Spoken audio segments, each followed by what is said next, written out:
Welcome back to our channel, ladies and gentlemen.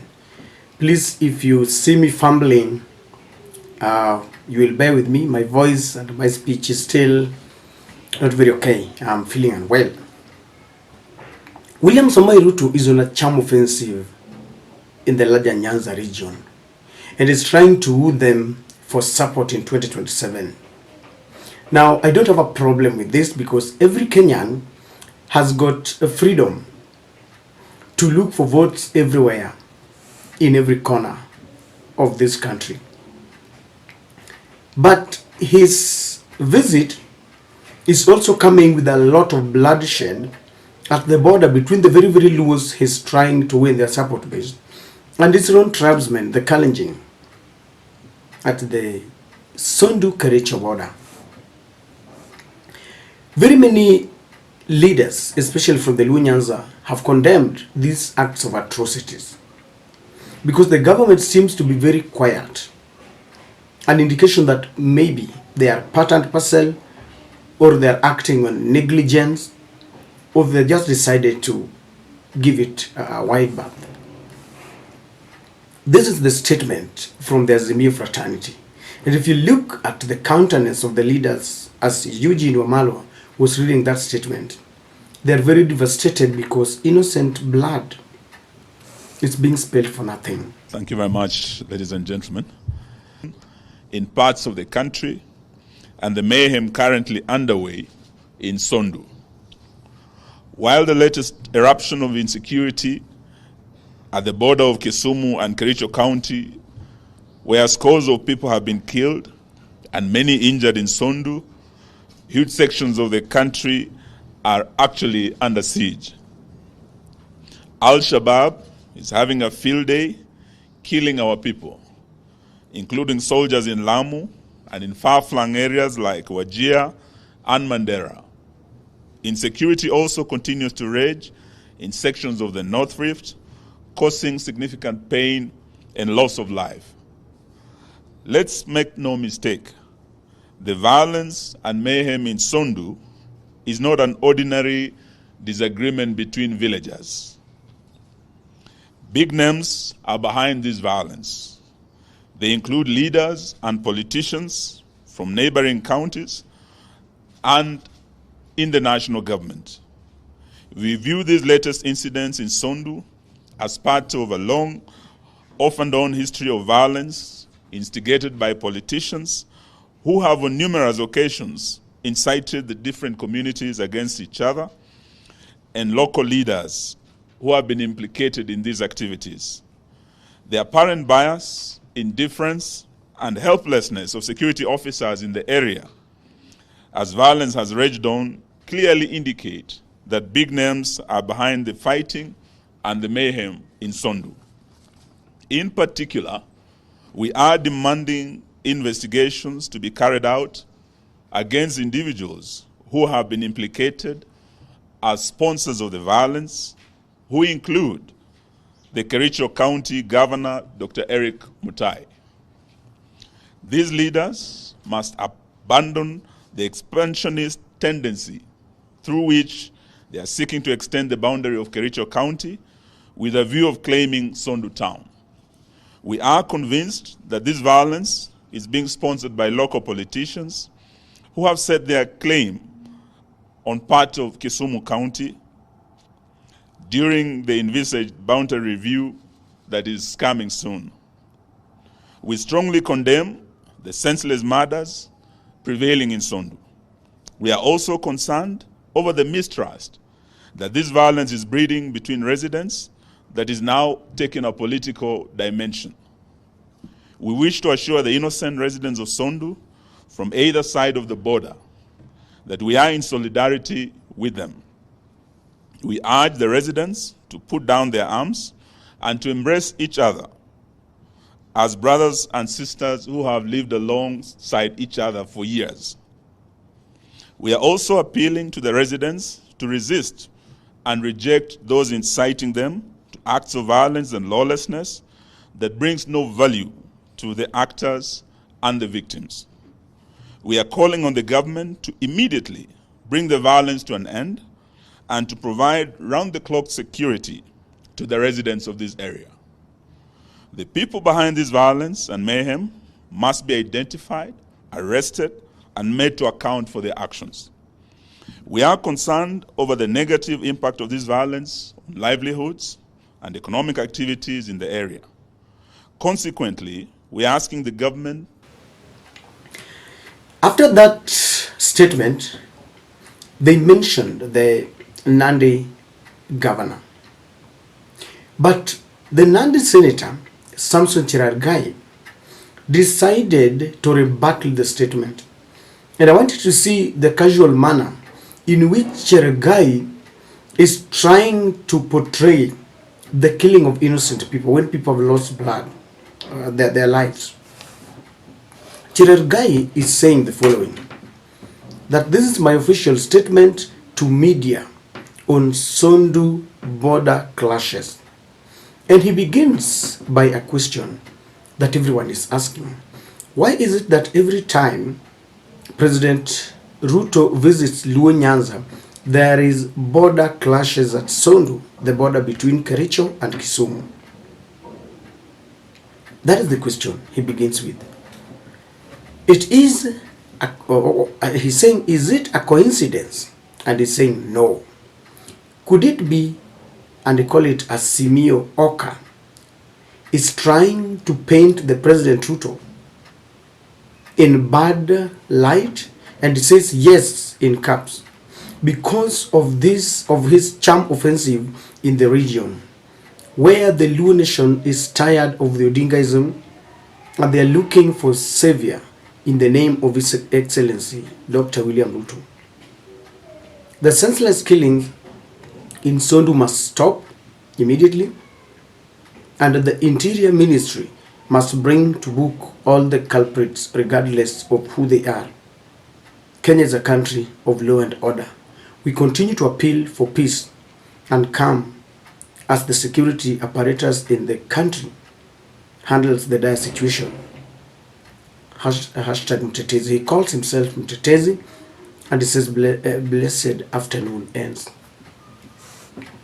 Chergei is simply laughing at the Luos who are being killed, because when people are mourning, Chergei wants to politicize a very sad situation. And he's saying there that there are leaders who are perpetuating the killings of their own brothers and sisters because William Ruto is going to Nyanza. And he's telling us that this is happening because the Luos are tired of Odingaism. Don't you think this guy is laughing at people who are being butchered? There are 4 questions that people are asking. William Ruto is happy visiting that region. And this is not the first time.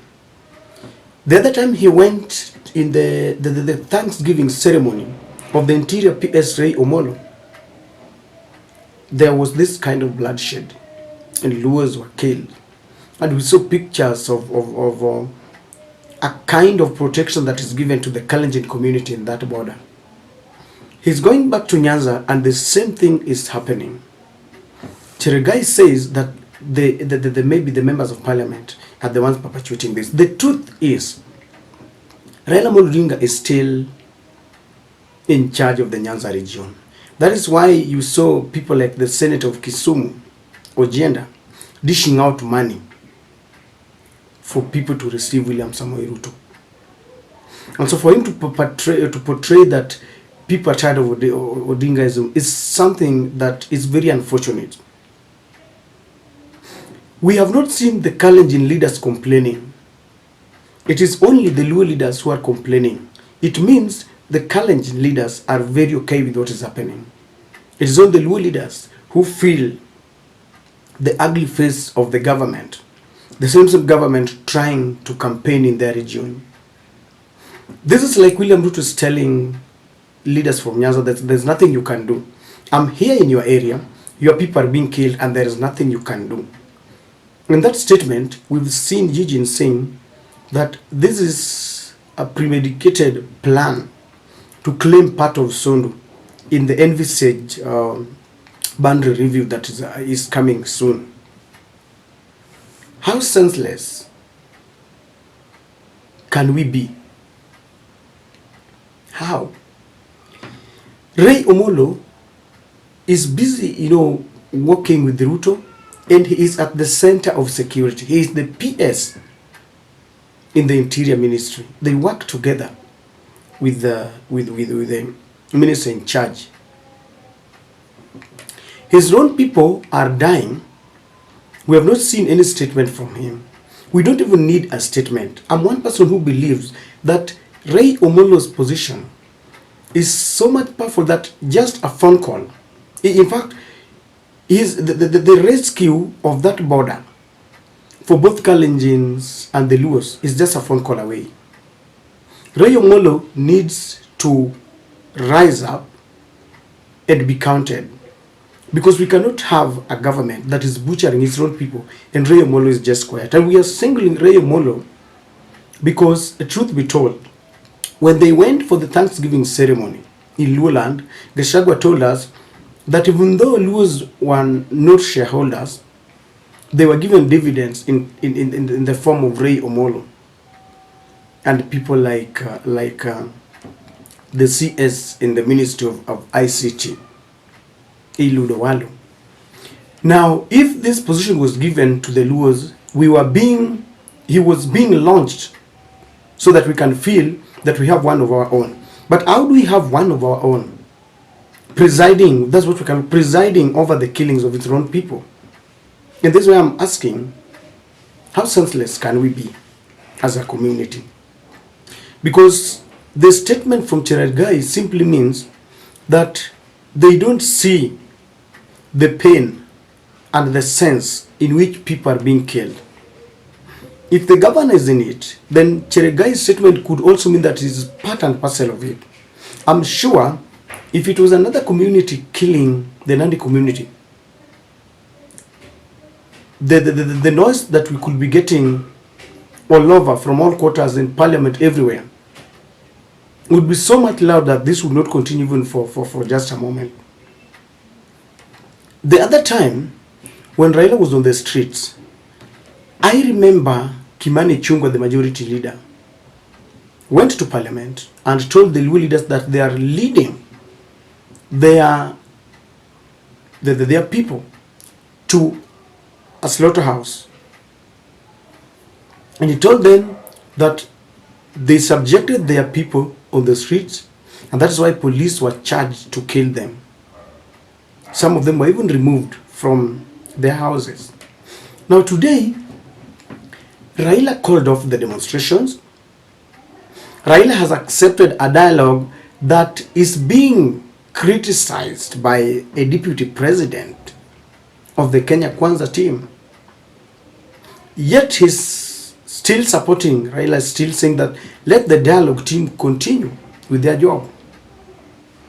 Is there any excuse why Luos must be butchered at this point in time? The excuse then was that they were on the street, and you could have some excuse that they went to against the police orders, or they went and started a fight in police stations, or they were burning tire on the streets. Today there is no Luo on the street. They are quiet, and the president himself is in the Luo land. Yet this time round, a neighboring community is supported to kill their fellow Kenyans. The question that people are asking, for how long must Luos be killed? What amount of blood do they want? How many people must die? We still have people who have bullet wounds, people who have got the bullets still lodged in their bodies and they cannot be removed. The deaths and the burials of the people who are killed by police brutality are still very, very fresh. Some of the tombs where they were buried are still very fresh. We don't even have enough grass covering the places where they were buried. What is the ulterior motive? Because this is now too much. They killed them on the street because they thought Raila wanted to topple Ruto's government. Today, laws are very quiet. Someone is still going for them under the auspices and the leadership of the Nandi governor, according to the statements from Azimio. There is no police investigation. There is no official communication from the government. They are all quiet. What they are doing is that Ruto is campaigning in Nyanza. And people like Chergei is still having an accusing finger, pointed at Raila Odinga. That because he's only coming short of saying that it is Raila who is instigating the violence because William Ruto is on a charm offensive in Nyanza. And the Kalenjin leaders are never bothered at all. Politics aside, do you think what is happening is right? Because what is the excuse right now? That is why Chergei has looked for any excuse and he could not find, and is now pegging it to the Ruto campaigns.